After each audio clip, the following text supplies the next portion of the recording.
नमस्कार दोस्तों, भारत एक सोच देख रहे हैं। दोस्तों, उत्तर प्रदेश की हर राजनीतिक खबर पर भारत एक सोच की नजर लगातार बनी रहती है। उत्तर प्रदेश में सियासी हलचल बीते कुछ दिनों से ज्यादा हो रही है।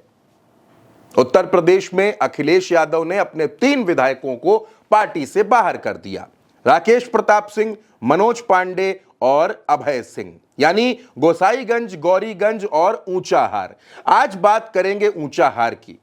अब अखिलेश यादव ने ऊंचाहार में पैदल कर दिया मनोज पांडे को, पार्टी से बाहर कर दिया।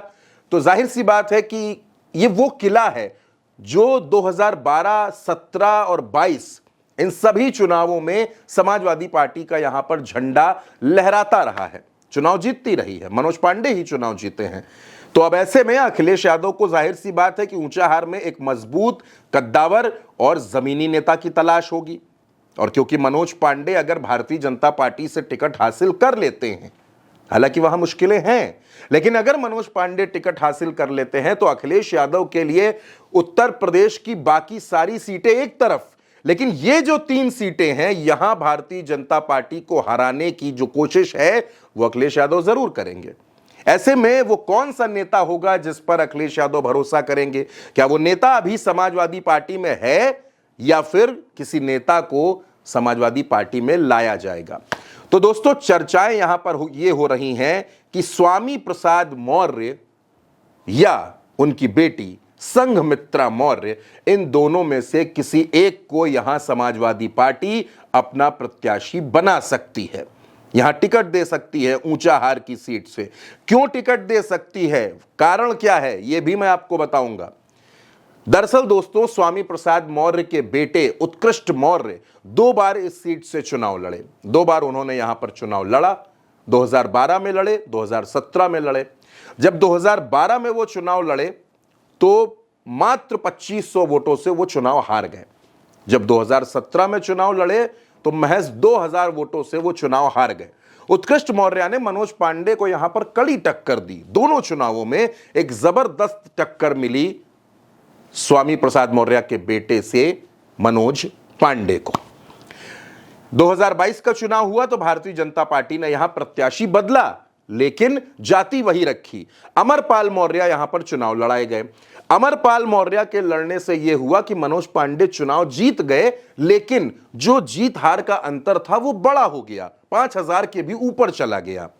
अब ऐसे में समाजवादी पार्टी इस बात को बखूबी समझ रही है कि अगर मनोज पांडे को चुनाव हराना है तो मौर्य बिरादरी के प्रत्याशी को ही यहां पर लाना पड़ेगा। इसलिए चर्चाएं किसकी हो रही हैं? चर्चाएं हो रही हैं कि अखिलेश यादव की पहली पसंद कोई और नहीं बल्कि स्वामी प्रसाद मौर्य हैं। इसलिए अखिलेश यादव चाहते हैं कि स्वामी प्रसाद मौर्य समाजवादी पार्टी में वापस आए, समाजवादी पार्टी उनको टिकट दे और वो ऊंचाहार की सीट पर चुनाव लड़ें। दोस्तों, ऊंचाहार का समीकरण कुछ ऐसा है कि यहां पर पासी यादव मुस्लिम मतदाता प्रभावी हैं और उसके साथ साथ तकरीबन 30,000 वोटर्स जो हैं वो मौर्य समाज से आते हैं। यहां पर आप मौर्य वोटर्स को इग्नोर नहीं कर सकते, वो बड़ा फैक्टर है। पिछले 3 चुनाव को अगर आप देख लीजिए तो रनर यहां पर मौर्य ही हैं। बीएसपी ने भी पिछली बार यहां मौर्य कैंडिडेट उतारा था।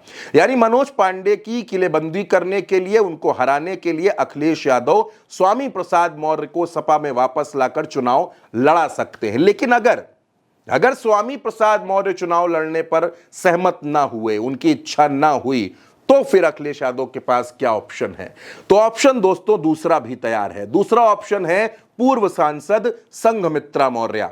संघमित्रा मौर्य उत्कृष्ट मौर्य की बहन है, स्वामी प्रसाद मौर्य की बेटी है और संघमित्रा मौर्य को यहां से चुनाव लड़ाने की भी चर्चाएं हैं, क्योंकि खबर यह है कि भारतीय जनता पार्टी में वो पूरी तरीके से हाशिए पर है। वो भारतीय जनता पार्टी में अब नहीं रहना चाहती और वो लगातार समाजवादी पार्टी के नेताओं के संपर्क में हैं और स्वामी प्रसाद मौर्य भी ये चाहते हैं कि उनकी बेटी समाजवादी पार्टी में वापस आ जाए। यानी पिता या फिर बेटी, इन दोनों में से कौन होगा जो ऊंचाहार में मनोज पांडे का मुकाबला करेगा?